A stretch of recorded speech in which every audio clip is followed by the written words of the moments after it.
بسم الله الرحمن الرحيم. السلام عليكم ورحمة الله وبركاته. إن الحمد لله نحمده ونستعينه والصلاة والسلام على سيد الأنبياء والمرسلين محمد وآله وصحبه أجمعين أما بعد. حاضرین و ناظرین، یہ درس نمبر 980 ہے، 980، اور آج سورہ یوسف کی 3 آیتوں کی تلاوت کی جائے گی۔ آیت نمبر 97، 98 اور 99، 97، 98 and 99۔ چلیے سب سے پہلے ان 3 آیتوں کی تلاوت کرتے ہیں، لفظ ترجمے اور ترجمے کے بعد تشریح کرتے ہیں۔ اعوذ باللہ من الشیطان الرجیم، بسم اللہ الرحمن الرحیم۔ قالوا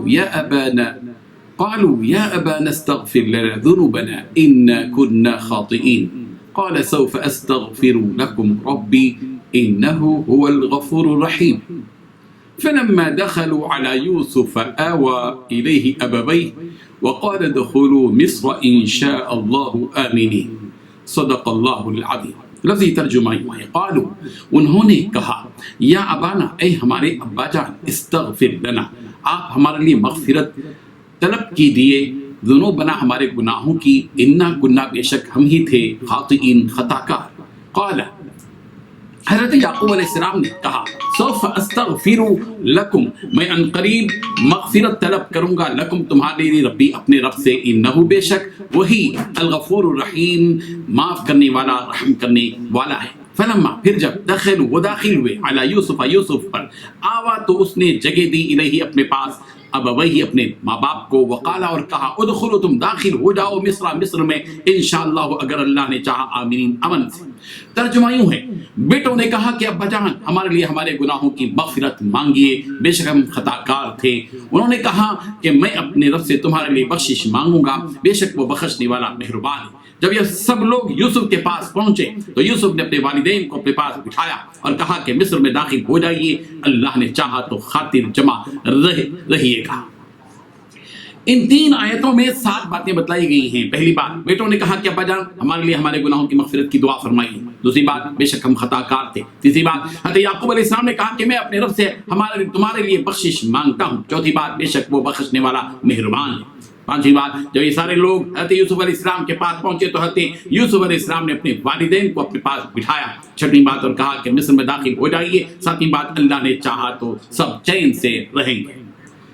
بزرگان محترم، جب بھائیوں کو اپنے جرم کا احساس ہو گیا تو انہوں نے اپنے ابا جان سے کہا کہ ابا جان، آپ ہمارے لیے ہمارے گناہوں کی مغفرت کی دعا فرما دیجیے کہ بے شک ہم خطا کار ہیں۔ ان بھائیوں نے اپنی غلطی کا اعتراف اپنے بھائی حضرت یوسف علیہ السلام سے بھی کیا تھا کہ تاللہ لقد آثرک اللہ علینا وان کنا لخاطئین، اللہ کی قسم، اللہ نے اے یوسف آپ کو ہم پر فضیلت بخشی ہے اور ہم یقیناً خطا کار ہیں۔ انہوں نے اپنے بھائی سے تو مغفرت کی دعا کی گزارش نہیں کی تھی، بلکہ صرف اپنے ابا جان سے دعا کی درخواست کی۔ بیٹوں نے ابا جان سے پوری نرمی، عاجزی اور نجاست سے دعا کی درخواست کی تو حضرت یعقوب علیہ السلام نے کہا کہ سوف استغفر لکم ربی، میں عنقریب تمہارے لیے میرے رب سے مغفرت کی دعا کرتا ہوں، اس لیے کہ میرا رب تو بندوں کے گناہوں کو معاف کرنے والا اور عیبوں کو چھپانے والا اور رحمت کرنے والا ہے۔ حضرت یعقوب علیہ السلام نے دعا کی گزارش پر فوراً دعا نہیں کی۔ اس کی وجہ مفسرین نے یہ بیان کی ہے کہ حضرت یعقوب علیہ السلام نے رات کے آخری حصے کا انتظار کیا، جو دعا کی قبولیت کا خصوصی وقت ہوتا ہے۔ بعض مفسرین نے جمعے کی رات کا آخری حصہ یعنی سحر کا وقت مراد لیا ہے کہ اس وقت حضرت یعقوب علیہ السلام نے اپنے بیٹوں کے لیے مغفرت کی دعا کی۔ حضرت یعقوب علیہ السلام نے اسی وقت دعا کیوں نہیں کی؟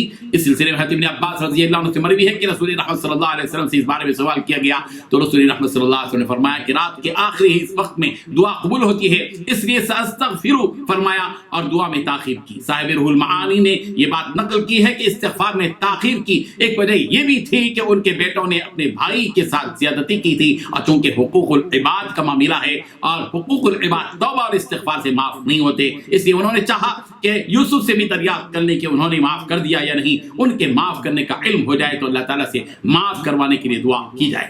حضرت یوسف علیہ السلام نے مصر سے اپنے بھائیوں کو تیسری مرتبہ رخصت کرتے ہوئے یہ ہدایت بھی دی تھی کہ تم سب اپنے گھر والوں کو لے کر میرے پاس آنا۔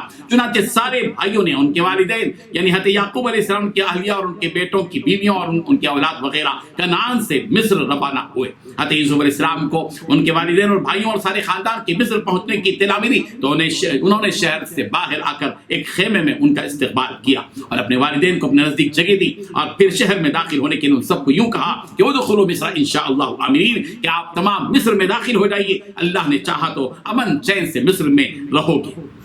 جب برادران یوسف کا کنعان سے مصر کا یہ چوتھا دورہ تھا، اس سے پہلے یہ بھائی 3 مرتبہ کنعان سے مصر غلہ لینے کے لیے آ چکے تھے۔ جب سارے خاندان کے لوگ مصر میں داخل ہوئے تو ان کے ساتھ حضرت یوسف علیہ السلام نے کیا سلوک کیا، اس کو ہم اگلے درس میں بیان کریں گے۔ اللہ تبارک و تعالیٰ ان واقعات سے ہم سب کو سبق حاصل کرنے کی توفیق عطا فرمائے۔ وآخر دعوانا ان الحمد للہ رب العالمین۔